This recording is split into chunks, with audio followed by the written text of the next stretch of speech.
Ever wondered how one of history's mightiest empires, the Ottoman Empire, was stopped dead in its tracks at the gates of Vienna?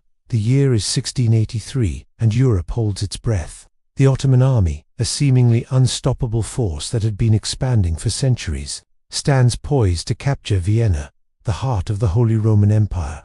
This moment was supposed to be their crowning achievement, a final victory that would reshape the continent. But history had other plans. This wasn't just another battle. It was the climax of a long and bloody rivalry, and the beginning of the end for Ottoman dominance in Europe.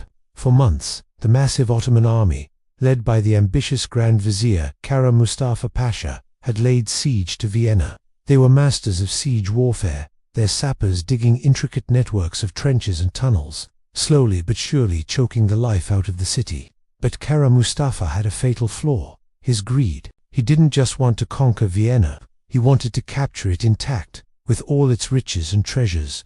This desire for plunder made him hesitant to order an all-out, destructive assault. Instead, he opted for a slower, more methodical siege, a decision that would cost him dearly. As his army grew weary from disease, desertion, and constant skirmishes, precious time was slipping through his fingers. He was so confident in his numerical superiority that he underestimated the storm that was gathering just beyond the horizon. Meanwhile, a desperate plea for help from Vienna echoed across Europe. Heeding the call was Pope Innocent XI, who worked tirelessly to forge an alliance against the Ottoman threat. The result was the Holy League, a multinational coalition of Christian forces. Answering this call to arms was a man who would become a legend, the King of Poland, John III Sobieski. He was a seasoned warrior, a brilliant strategist, and he was about to lead one of the most diverse and determined armies Europe had ever seen. Poles, Austrians, Germans from Bavaria, Saxony, and Swabia all put aside their differences and united under one banner. They weren't just defending a city, they were defending their way of life. This unified command, under a single, decisive leader like Sobieski, was a stark contrast to the internal politics and rivalries simmering within the Ottoman camp. Now, let's talk about military hardware. The Ottoman army was huge, but in many ways, it was a victim of its own success. Their elite infantry, the legendary Janissaries, were still armed with matchlock muskets. These were reliable, but slow to reload, requiring a lit match cord to ignite the powder.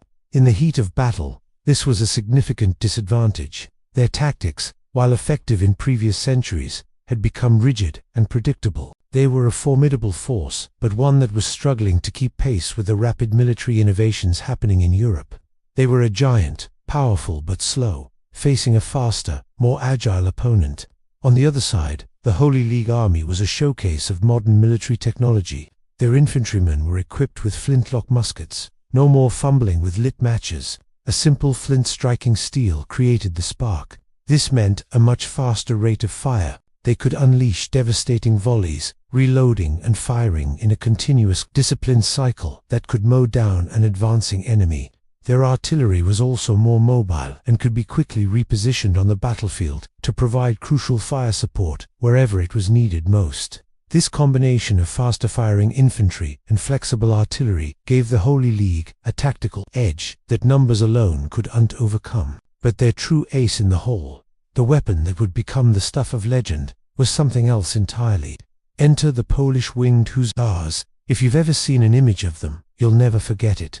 With massive feathered wings attached to their backs, they looked like avenging angels charging into battle. But these weren't just for show. The wings created a terrifying, unearthly rattling sound that unnerved enemy horses and men alike. Their real secret weapon, however, was the lance they carried, known as the copia. This wasn't just a simple spear. It was a masterpiece of engineering, over 15 feet long, but hollowed out from the midpoint to the handle to make it lighter and perfectly balanced. It was designed with a specific purpose: to shatter on impact. This might sound counterintuitive, but by breaking, the lance transferred the full, explosive kinetic energy of the charge directly into the enemy, shattering shields, piercing armor, and throwing enemy soldiers from their saddles. Once the lance was broken, the hussar could draw his saber or pistols and continue the fight without being encumbered. They weren't a one-and-done shock cavalry. They were a relentless force, capable of charging, breaking through, and reforming to charge again. The stage was set for a confrontation of epic proportions. On the morning of September 12, 1683, the Holy League army appeared as if from nowhere, arrayed on the high ground of the Kollenberg Hills overlooking the Ottoman camp. Kara Mustafa was caught completely by surprise. He had failed to properly scout the terrain, believing the dense Vienna woods to be impassable for a large army. Now, he watched in horror as 70,000 enemy soldiers prepared to descend upon his unsuspecting forces. The battle raged throughout the day, with the Holy League's infantry and artillery systematically pushing the Ottomans back from their siege lines. The fighting was fierce, with the Ottomans resisting stubbornly, but the final, decisive blow was yet to come. In the late afternoon, with the Ottoman lines wavering, John III Sobieski gave the order. He personally led a massive cavalry charge of 18,000 horsemen, with the 3,000 Polish winged hussars forming the tip of the spear. It was the largest cavalry charge in the history of warfare. Descending from the hills like an avalanche of steel and fury, they slammed into the Ottoman flank. The sound was deafening, the thunder of hooves, the shattering of lances, the terrifying rattle of the hussar wings, and the roar of thousands of men screaming, "God is our protector." The impact was catastrophic. The Ottoman lines, already exhausted and demoralized, simply broke and dissolved into chaos. The charge cut straight through to Kara Mustafa's command post. The Grand Vizier, seeing the sacred banner of the Prophet about to be captured, abandoned his army and fled for his life, sealing the fate of his forces. The victory was absolute. The Holy League had not just lifted the siege, they had shattered the Ottoman army. So what was the secret weapon that destroyed them? It wasn't just one thing, it was a perfect storm of factors. It was the strategic blunder of a greedy Grand Vizier. It was the unified command of the Holy League under a brilliant leader. It was the superior technology of flintlock muskets and mobile artillery. And of course, it was the awe-inspiring, line-shattering power of the Polish winged hussars and their incredible lances. The Battle of Vienna was a pivotal turning point in European history. It marked the end of the Ottoman Empire's expansion into Central Europe and began a long period of decline from which they would never recover. The heroes of Vienna had saved their city and in doing so, changed the course of history forever. Thank you so much for watching.